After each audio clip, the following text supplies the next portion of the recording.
It's day 25 and I'm in Arcata, Spain, and it is virtually impossible to get away from the noise at night because there are hundreds and hundreds of new pilgrims walking every day.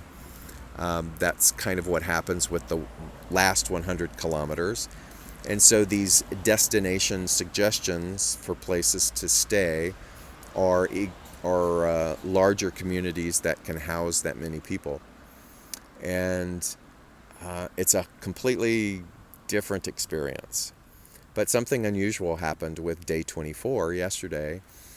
I'm starting to listen to the chatter of all of the people passing me, and many of them were talking about a community called Mos, M-O-S, and that's where they were going to go.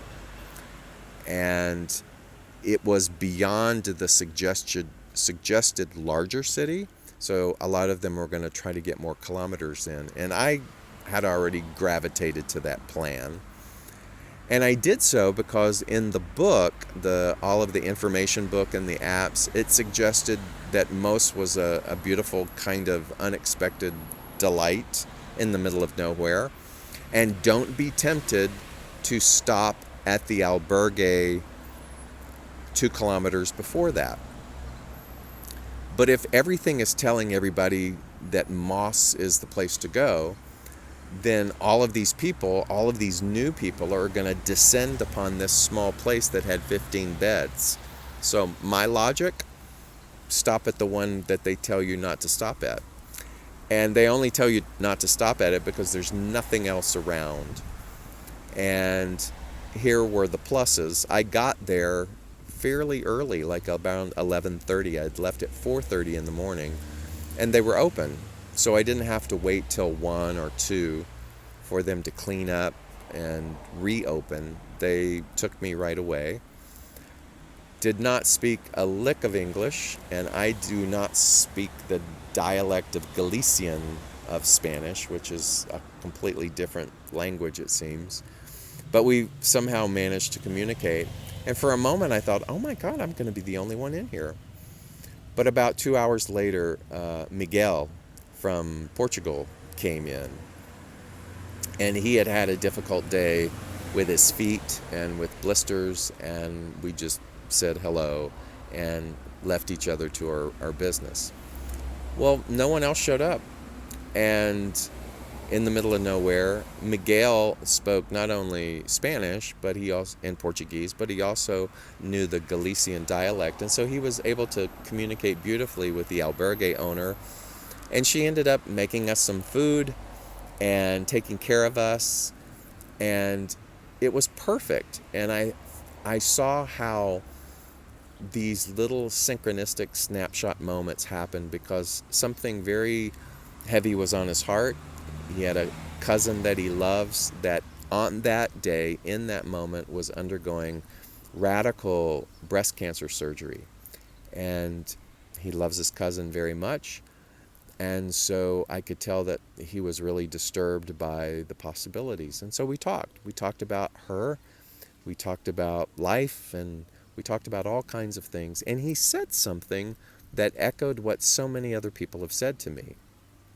And like, we'll ask, what do you do for a living? And people will immediately respond to me with, I'm not religious. I'm not doing the Camino for religion. And I go, oh, neither am I. And that leads to a little bit of an explanation of spirituality, which leads to another explanation about, well, what is God, which leads to another discussion about how God is everything. Energy, life force, the substance and the supply of all creation. And that what if God is not gender, but God is that particular infinite intelligence, that divine design. And it's remarkable to me when we put words to that, how people go, yes, as if that's a completely new thought to them. So they go from leaving religion to basic kind of being agnostic to gravitating back and going, but I do believe that there is some type of energy. And I've had that discussion so many times, and so I'm having it once again with Miguel. And we were talking about his cousin, and we were talking about what were the qualities of her that he most appreciated. And it was her kindness, it was her open-heartedness, and it was the fact that even though she had been through a lot, she was still a very giving person.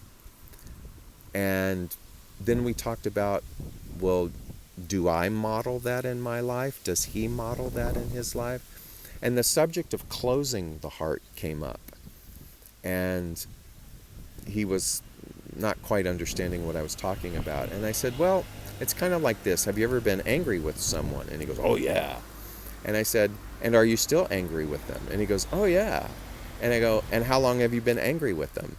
And so it was amusing and comical, yet insightful to get to the awareness that we walk around with a closed heart based upon things that have happened long ago, and that closed heart sets the stage for any other kind of interaction. We may think that we're functioning well in the world, but if we have placed people outside of our heart, whether it's from relationships ending, whether it's from betrayal, whether anything, whatever it might be, whatever conflict it is. And so it was a beautiful way for us in our varying languages to talk about how the only thing that really is of the highest value is how do we do this thing called being human and keep our hearts open, particularly when there's so much going on.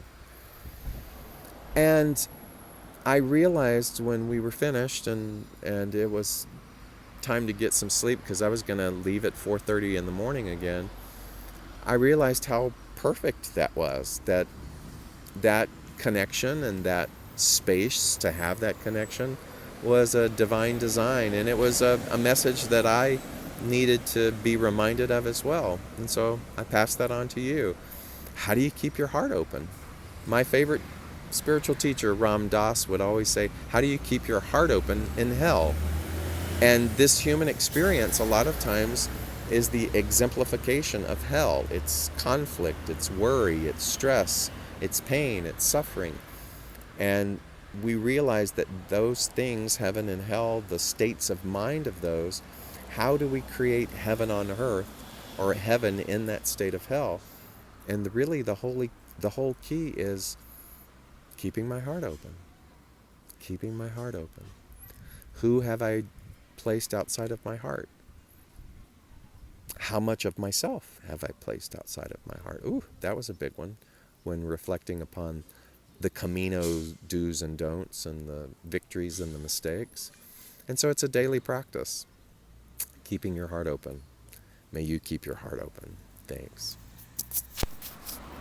And if you made it this far, I want to say continued thanks to all of the donors who are giving to Kaleidoscope Child Foundation. It just means the world to me that we are inching that thermometer up towards the goal.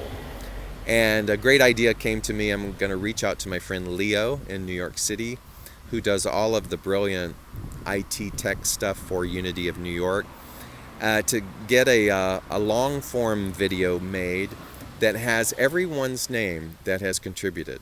Everyone's name, every organization, every name, no matter the amount or sponsorship. And we're going to put it to some incredible music and to a lot of the slides and the experiences from the Camino. And so we will continue, obviously, to accept those donations, not only up till arrival of Santiago, but most likely through the end of August. And hopefully we can make that goal. And I look forward to including your name on that beautiful long form video. It's going to be stunning, and I can't wait to share it with you. Thanks.